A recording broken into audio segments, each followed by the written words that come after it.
How did you think Secretary Clinton, who you're supporting, did tonight?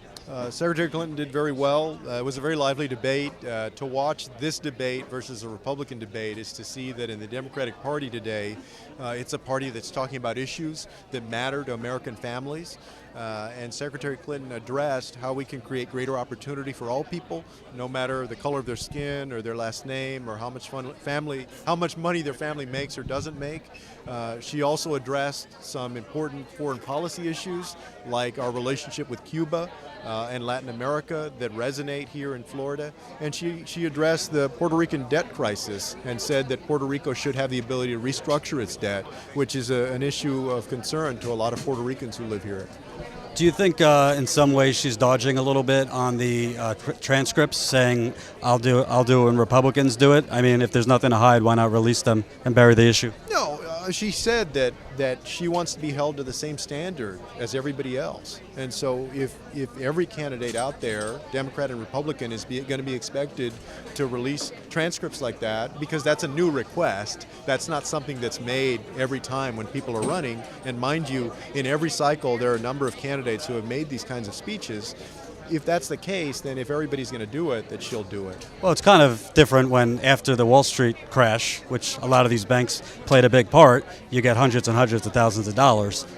Isn't it kind of unique that it's not, everybody does it all the time? This was after the crash that you went to speak with them. Yeah, and I think that the moderator today asked a very good question of Senator Sanders, which is, what evidence do you have to suggest, basically, that she said something different in her speeches than she said in public?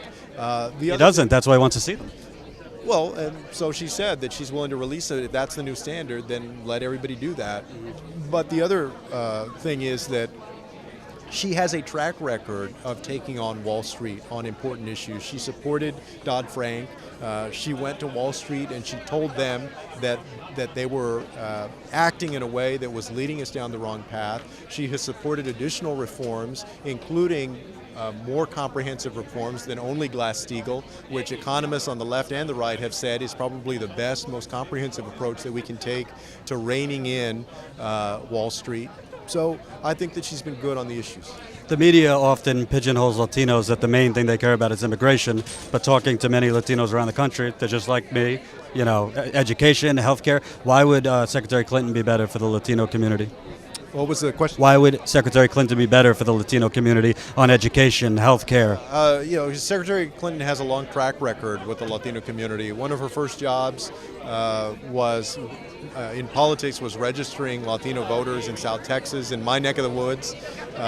She has been there on issues like education and health care. Of course, she led the effort in '94 that failed, but came back and helped expand children's health care. Those are the types of bread and butter issues that affect people of all different backgrounds in the United States, but as you can imagine, particularly affect the Latino community, very family-based, often the most underinsured community in each state, like Texas, for instance. So she has been right on the issues that resonate with the Latino community and been constantly willing to do outreach into the community. And I think that's what you see the difference. A lot of what Senator Sanders has said, people like also, but he just hasn't had the track record on a lot of these issues. How exactly is she going to expand the Affordable Care Act? She's talked about expanding it, but she hasn't given many specifics. Yeah, I think that she wants to work with Congress to look at what else we can do to improve it. Work with a Republican Congress who's voted 50 times to repeal it? Number one, I believe that we're going to take back the Senate this year, but we may well still have a Republican-led House. But that's more realistic than what Senator Sanders is talking about, which is throwing the whole thing wide open again with a Republican Congress that has tried to repeal it. No, but I'm asking specifically, what provisions, what is she going to do to improve it? Yeah, I think she didn't address that tonight, and feel free to ask the campaign specifically. So you don't know either? Yeah, I'm not going to discuss specific provisions right now, but I'm sure if the campaign can get you something. But I think her point is to take these things in a piecemeal fashion is more realistic to expand it, to get it from 90% to 93% to 95%, than to think that with this Congress that we're going to open the whole thing wide open and go to a single-payer system. I think there are a lot of us who would say if we could get there magically to a single-payer system, that would be a good thing. But with this Republican Congress, the likelihood of that happening is almost zero. The likelihood of getting from 90% to 93% or 95%, I believe, is much more realistic, and that's what Secretary Clinton wants to work for. And I'm sure that the campaign can talk about some of the specific provisions that she'd like to build on from the Affordable Care Act. And I'm not going to ask you if you're going to be vice president, but do you feel that Secretary Clinton against Donald Trump or Ted Cruz, but more so Donald Trump, is vulnerable because Donald Trump could say, you took my money, you took all these people's money, I'm not taking anybody's money. Do you think she's vulnerable against the Donald Trump?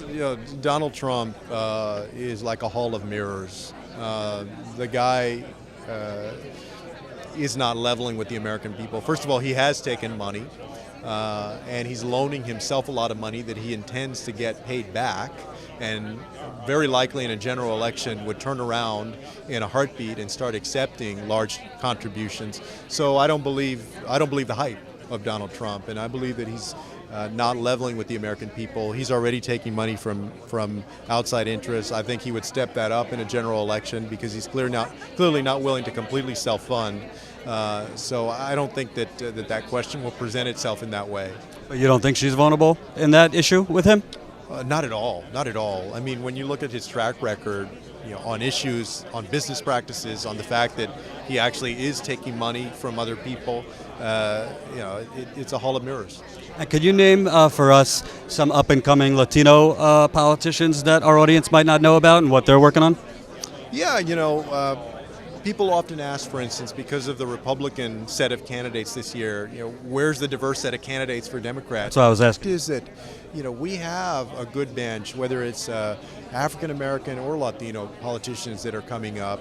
A good example of that is, Mayor Garcetti in LA. We have Alex Padilla, who's the Secretary of State in California. You have Cory Booker from New Jersey. Kamala Harris, who may well get elected, or Loretta Sanchez, whoever gets elected out there in California. You have folks at the statewide level and in Congress who are coming up, people like Beto O'Rourke out of El Paso that are sharp and I know are going to have a great future, Tulsi Gabbard. So we have that bench that's coming up. It's just that bench is not on the stage this year. Well, they say the Supreme Court isn't political, but let's not forget Sonia Sotomayor. Of course, yeah. I mean, and people are proud of her, and President Obama made a great choice. And that branch of government, in many ways, is sometimes even more important than the other branches because it's so singularly important on discrete issues. But my point is that when people ask that question, they're trying to get Democrats to feel bad because you don't have a minority candidate on the stage. And my point is, I think that we got to look more broadly than that. We have a good crop, a good bench coming up, and maybe most importantly, when you look at the crowd at our convention versus their convention, the crowd at the Democratic convention represents the diversity of America, economically, demographically, and so it's something that all of us, no matter what your background is, should be proud of. Thanks so much.